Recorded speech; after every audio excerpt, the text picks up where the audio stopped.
Hello, thank you for joining me again today to read Genesis. So today we're going to read Genesis 29 and 30. Then Jacob continued on his journey and came to the land of the eastern people. There he saw a well in the field with 3 flocks of sheep lying near it because the flocks were watered from that well. The stone over the mouth of the well was large. When all the flocks were gathered there, the shepherds would roll the stone away from the well's mouth and water the sheep. Then they would return the stone to its place over the mouth of the well. Jacob asked the shepherds, "My brothers, where are you from?" "We're from Haran," they replied. He said to them, "Do you know Laban, Nahor's grandson?" "Yes, we know him," they answered. Then Jacob asked them, "Is he well?" "Yes, he is," they said. "And here comes his daughter Rachel with the sheep." "Look," he said, "the sun is still high. It is not time for the flocks to be gathered. Water the sheep and take them back to pasture."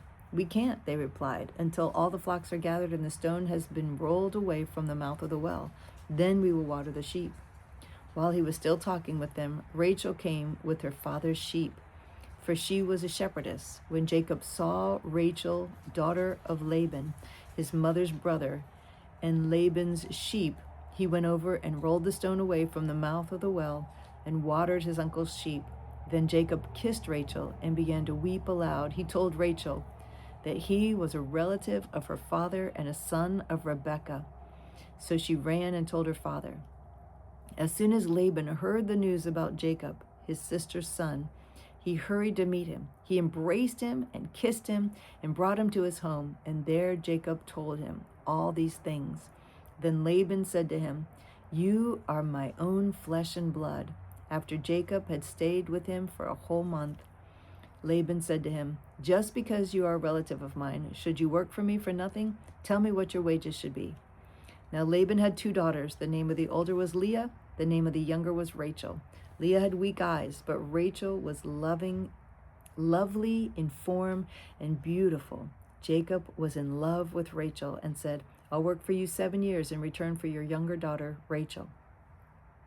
Laban said, "It's better that I give her to you than to some other man. Stay here with me." So Jacob served 7 years to get Rachel, but they seemed like only a few days to him because of his love for her.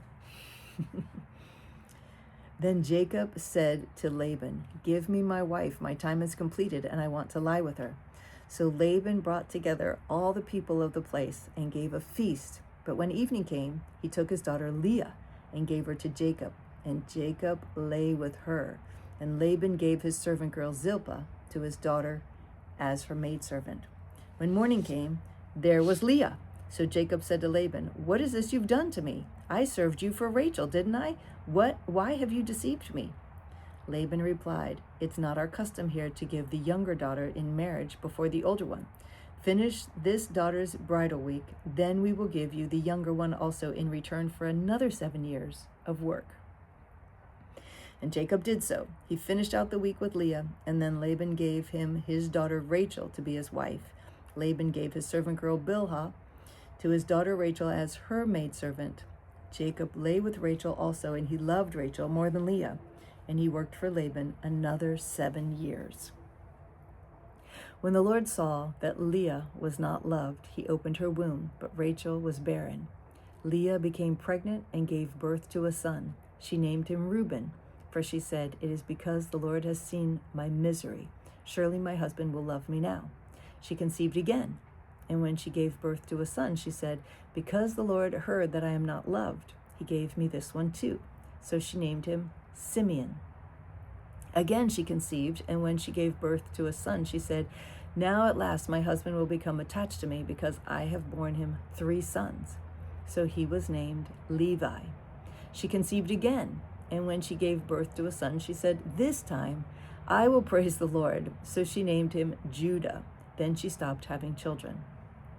When Rachel saw that she was not bearing Jacob any children, she became jealous of her sister. So she said to Jacob, "Give me children or I'll die." Jacob became angry with her and said, "Am I in the place of God who has kept you from having children?" Then she said, "Here is Bilhah, my maidservant. Sleep with her so that she can bear children for me, and that through her I too can build a family." So she gave him her servant Bilhah as a wife. Jacob slept with her. She became pregnant and bore him a son. Then Rachel said, God has vindicated me. He has listened to my plea and given me a son. Because of this, she named him Dan. Rachel's servant Bilhah conceived again and bore Jacob a second son. Then Rachel said, I have had a great struggle with my sister, and I have won. So she named him Naphtali. When Leah saw that she had stopped having children, she took her maidservant Zilpah and gave her to Jacob as a wife. Leah's servant Zilpah bore Jacob a son. Then Leah said, what good fortune! So she named him Gad. Leah's servant Zilpah bore Jacob a second son. Then Leah said, how happy I am, and the women will call me happy. So she named him Asher. During wheat harvest, Reuben went out into the fields and found some mandrake plants, which he brought to his mother Leah. Rachel said to Leah, please give me some of your son's mandrakes. But she said to her, wasn't it enough that you took away my husband? Will you take my son's mandrakes too? Very well, Rachel said. He can sleep with you tonight in return for your son's mandrakes. So when Jacob came in from the fields that evening, Leah went out to meet him. You must sleep with me, she said. I have hired you with my son's mandrakes. So he slept with her that night. God listened to Leah, and she became pregnant and bore Jacob a fifth son. Then Leah said, God has rewarded me for giving my maidservant to my husband. So she named him Issachar. Leah conceived again and bore Jacob a sixth son. Then Leah said, God has presented me with a precious gift. This time my husband will treat me with honor because I have borne him 6 sons. So she named him Zebulun. Sometime later, she gave birth to a daughter and named her Dinah. Then God remembered Rachel. He listened to her and opened her womb. She became pregnant and gave birth to a son and said, God has taken away my disgrace. She named him Joseph and said, may the Lord add to me another son. After Rachel gave birth to Joseph, Jacob said to Laban, send me on my way so I can go back to my own homeland. Give me my wives and children for whom I have served you, and I will be on my way. You know how much work I've done for you. But Laban said to him, if I have found favor in your eyes, please stay. I have learned by divination that the Lord has blessed me because of you. He added, name your wages and I will pay them. Jacob said to him, you know how I have worked for you and how your livestock has fared under my care. The little you had before I came has increased greatly, and the Lord has blessed you wherever I have been. But now, when may I do something for my own household? What shall I give you? He asked. Don't give me anything, Jacob replied. But if you will do this one thing for me, I will go on tending your flocks and watching over them. Let me go through all your flocks today and remove from them every speckled or spotted sheep, every dark-colored lamb, and every spotted or speckled goat. They will be my wages. And my honesty will testify for me in the future whenever you check on the wages you have paid me. Any goat in my possession that is not speckled or spotted, or any lamb that is not dark-colored, will be considered stolen. Agreed, said Laban. Let it be as you have said. That same day, he removed all the male goats that were streaked or spotted, and all the speckled and spotted female goats, all that had white on them, and all the dark-colored lambs, and he placed them in the care of his sons. Then he put a 3-day journey between himself and Jacob, while Jacob continued to tend the rest of Laban's flocks. Jacob, however, took fresh-cut branches from poplar, almond, and plane trees, and made white stripes on them by peeling the bark and exposing the white inner wood of the branches. Then he placed the peeled branches in all the watering troughs, so that they would be directly in front of the flocks when they came to drink. When the flocks were in heat and came to drink, they mated in front of the branches, and they bore young that were streaked or speckled or spotted. Jacob set apart the young of the flock by themselves, but made the rest face the streaked and dark-colored animals that belonged to Laban.